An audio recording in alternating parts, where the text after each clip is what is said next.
Naniniwala si Philippine National Police Chief Police General Romel Marbil na kailangan ng mas maraming road signages at speed limit sa Marilake Highway upang mabawasan ang mga aksidente.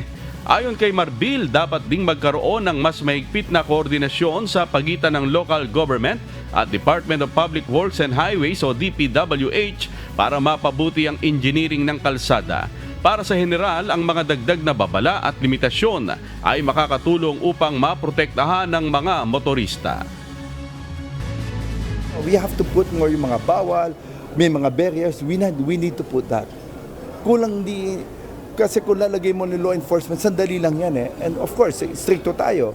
Pagka nahuli ka namin, then we have to impound you and suspend your licenses. But again, ang deterrent yan is to put more engineering dun sa ano natin, yung may mga, doon kasi nagmumotor po may mga ganun. So dapat, meron sila nakalagay doon, curve, you cannot yun. May mga signages. At least alam na tao na ito lang yung limit mo. Kasi last time yung nagmumotor ko, walang limit yung mga nandun eh.